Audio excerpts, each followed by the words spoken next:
όλα τα βιντεάκια που έχω ανεβάσει μέχρι στιγμής νομίζω ότι σχετίζονται με κάποια μέθοδο ή κάτι καινούριο το οποίο κάνω, κάποιο project. Σήμερα ήρθαμε να κάνουμε κάτι διαφορετικό. Σήμερα θα κάνουμε απλά μία επιθεώρηση. Και η δεύτερη διαφορά είναι ότι δεν είμαστε στο στατικό μελισσοκομείο. Όλα τα προηγούμενα βιντεάκια, ό,τι έχω βιντεοσκοπήσει, είναι στο σταθερό μελισσοκομείο. Σήμερα για πρώτη φορά ήρθα να βιντεοσκοπήσω κάποια μελίσια τα οποία βρίσκονται σε μια περιοχή την οποία επισκέφτομαι μελισσοκομικά πρώτη χρονιά. Είναι το κτήμα ενός φίλου, όπου μου ζήτησε να σπρώω κάποια μελίσια να επικονιάσουν τα δέντρα του. Οπότε λοιπόν έφερα ένα μέρος του νομαδικού κοπαδιού εδώ, είναι περίπου 10 κυψέλες, για να γνωρίσω και την περιοχή, να βοηθήσω και το φίλο με τα δέντρα του και να αποκτήσω εμπειρία με τις νομές και την περιοχή και τον καιρό εδώ πέρα. Τα μελισσάκια τα οποία θα δούμε και τα οποία βρίσκονται εδώ είναι σαφώς και πιο μπροστά από τα μελίσια που βλέπετε στα υπόλοιπα βιντεάκια, στα μέχρι τώρα βιντεάκια, γιατί τα συγκεκριμένα μελίσια ξεχειμωνιάσανε σε πολύ καλύτερη περιοχή, πολύ πιο ψηλές θερμοκρασίες, πολύ πιο ήπιος χειμώνας και πολύ φυσικά πιο πρώιμη ανθοφορία από ότι το σταθερό μου μελισσοκομείο. Οπότε αυτά τα μελισσάκια βρίσκονται εμφανώς πολύ πιο μπροστά, είναι πολύ πιο πρώιμα από τα υπόλοιπα. Και ας ξεκινήσουμε με αυτό.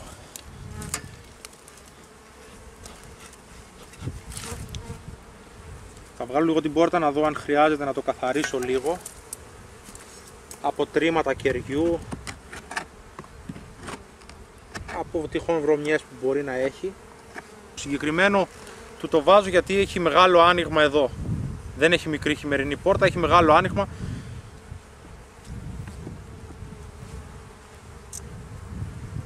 Το αναφέρω γιατί τέτοια εποχή βγάζω εντελώς τα πορτάκια για να βγαίνουν πιο άνετα, να δουλεύουν πολύ πιο άνετα.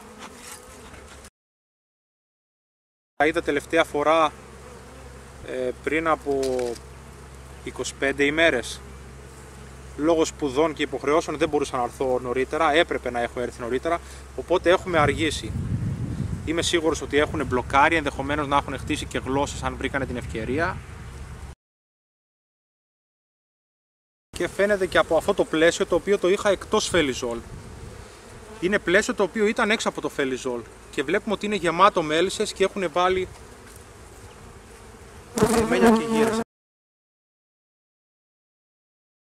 Θα συμπληρώσω τώρα το χώρο.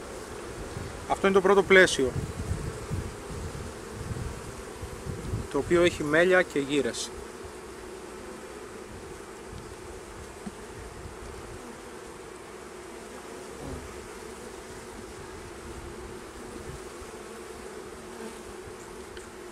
Αυτό το πλαίσιο είναι όλο γεννημένο, ξύλο με ξύλο.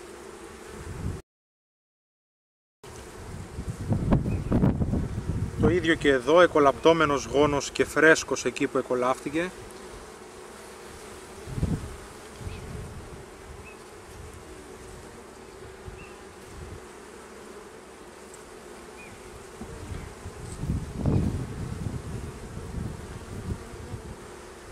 Κυφίνες αρκετούς.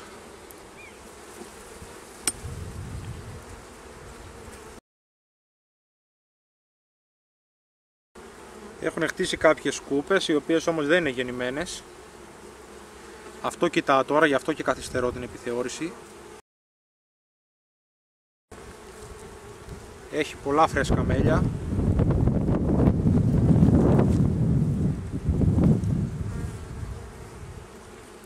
Δεν ξέρω αν φαίνονται στην κάμερα εδώ και γύρες φρέσκες οι οποίες πέσανε με το τίναγμα.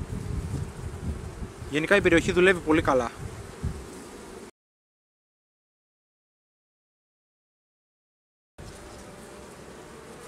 Και ο γόνος καλός.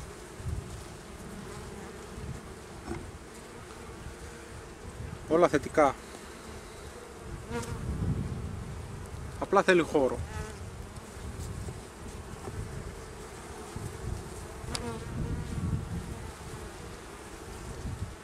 Αυτό εδώ έχει τροφές, όλα τα υπόλοιπα έχουν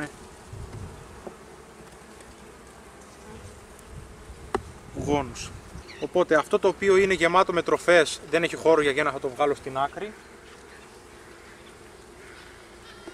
Θα του δώσω εδώ ένα άδειο για τη γένα της και θα της δώσω και ένα ακόμη για γένα.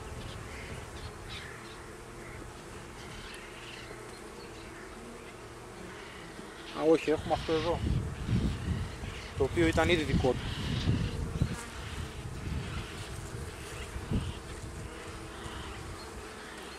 Ήθιστε τον χώρο που δίνουμε όταν πρόκειται για δύο πλαίσια να το βάζουμε στο τέλος του γόνου, ένα από τη μία μεριά και ένα από την άλλη. Έτσι έκανα και εγώ χρόνια. Τώρα τελευταία αρχίζω και βάζω πλαίσια, τα δύο πλαίσια τα προσθέτω στην ίδια μεριά μαζί δίπλα-δίπλα εκεί που τελειώνει ο γόνος. Δεν το έχω διαβάσει κάπου, δεν το έχω δει κάπου, δεν ξέρω αν είναι σωστό ή όχι. Απλά σύμφωνα με τη δική μου λογική, μελισσοκομική λογική, θα βολεύσει περισσότερο την μάνα να έρθει να γεννήσει αυτό και μετά κατευθείαν να πάει δίπλα και να γεννήσει και το δεύτερο, παρά να τα είχαμε στις δύο άκρες της κυψέλης. Γιατί θα έπρεπε να έρθει να γεννήσει το ένα, να περάσει 5-6 πλαίσια 7 και να πάει να γεννήσει και το δεύτερο. Οπότε νομίζω πως είναι πολύ πιο πρακτικό για αυτήν να τα έχει δίπλα-δίπλα. Γι' αυτό το λόγο και της τα δίνω έτσι. Τώρα τροφοδότηση δεν χρειάζεται. Όχι μόνο επειδή έχει τροφές, αλλά και επειδή στην παρούσα φάση χρειαζόμαστε χώρο για γένα. Έρχονται πολλές τροφές απ' έξω, το μελίσι ήδη αρχίζει σιγά σιγά και μπλοκάρει. Όταν εγώ του δίνω σιρόπι θα μπλοκάρει πολύ πιο γρήγορα και δεν θα έχει χώρο για γένα. Έτσι και δεν θα αναπτυχθεί όπως θα μπορούσε και υπάρχει και πάντα ο κίνδυνος της μηνουργίας. Παρ' όλα αυτά, επειδή θέλω λίγο να τα φρενάρω τα μελίσια και επειδή θέλω να ολοκληρώσω και την θεραπεία για νοζεμίαση, σιρόπι με θυμόλι, θα του δώσω τώρα 1,5 λίτρο. Και ας μπλοκάρει και ας καθυστερήσει λίγο, δεν με πειράζει. Το Πανεπιστήμιο λέει 3 με 4 λίτρα κάθε φθινόπωρο και άνοιξη σε δεκάρι μελίσι. Εγώ αυτό του έχω δώσει 1 λίτρο πριν από 15 ημέρες, άλλο 1,5 τώρα, οπότε νομίζω πως είμαστε εντάξει. Πάμε να δούμε και αυτό το μελίσι. Σε αυτό θα βγάλω τελείως την πόρτα. Την είχα χειμερινή, το μελίσι είναι μεγάλο, ας το αφήσω να δουλέψει άνετα.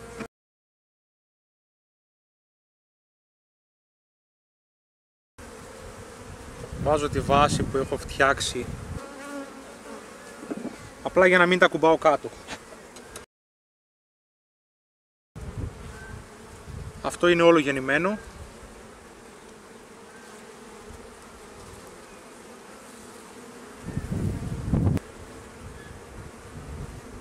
Έχουν χτίσει και εδώ κάποιες κούπες, οι οποίες όμως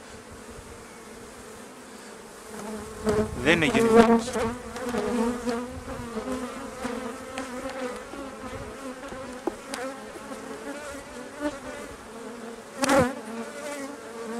Αυτό είναι το τελευταίο πλαίσιο, το οποίο έχει μέλια γύρες, πολλές από τη μία, λιγότερες από την άλλη, γι' αυτό και η αναστροφή, για να τους δώσω το χώρο προς τα μέσα, αν θέλει να το γεννήσει και αυτό.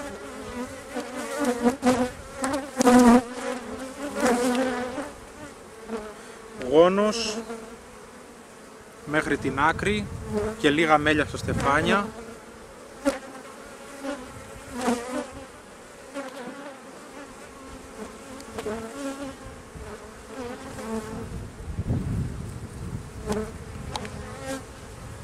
Ομοίως και εδώ.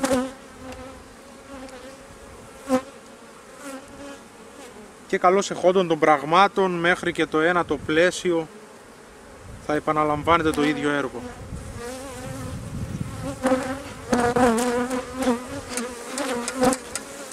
Θα έχουμε δηλαδή γόνους.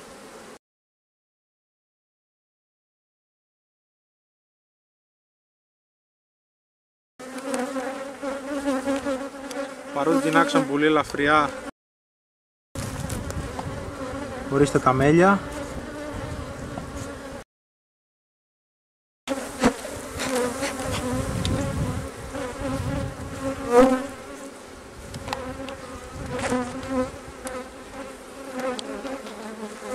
γεννημένο, μέλια και γύρες στα στεφάνια.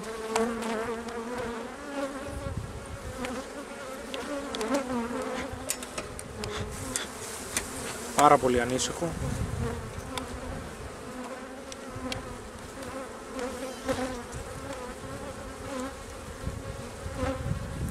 Και εδώ μια από τα ίδια. Επειδή το συγκεκριμένο δεν έχει ενοχληθεί ούτε με ανθρώπους, ζώα να περνάνε από μπροστά του, ούτε με επιθεωρήσεις, έχω, όπως σας είπα, πάρα πολλές μέρες να το κάνω επιθεώρηση, εικάζω ότι όλη αυτή η ανησυχία και η επιθετικότητα προέρχεται από ραντίσματα που έχουμε φάει. Και εδώ το ίδιο.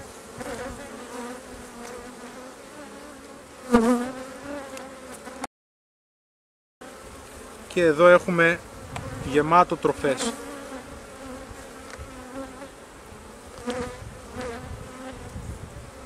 Το συγκεκριμένο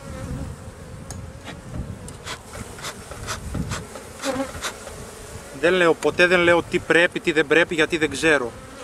Θα πω αυτό που κάνω εγώ. Στο συγκεκριμένο, σε τέτοια εικόνα, βάζω πάτωμα. Άλλος μπορεί να βάζει πιο πριν, άλλος πιο μετά.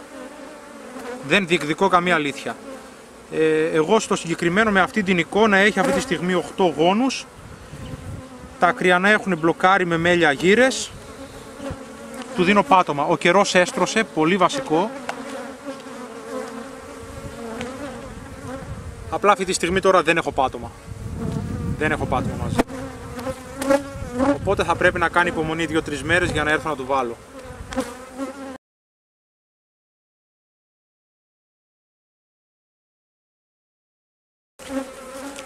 Τώρα, όπως είπα, αυτό δεν χρειάζεται τροφές. Όχι μόνο δεν χρειάζεται, θα του κάνουμε ζημιά. Θα το βοηθήσουμε να μπλοκάρει πολύ πιο γρήγορα, γιατί δεν έχει χώρο για να τα βάλει.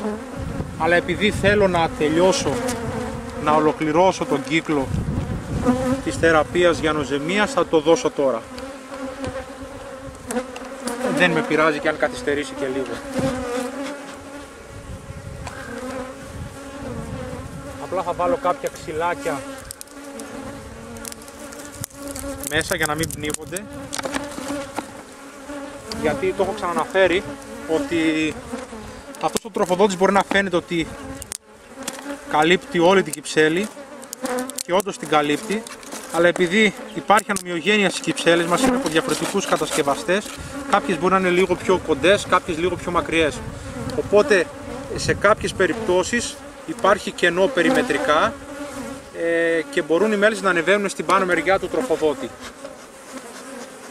και υπάρχει κίνδυνος να πνιγούν. Γι' αυτό το λόγο βάζω ξυλαράκια.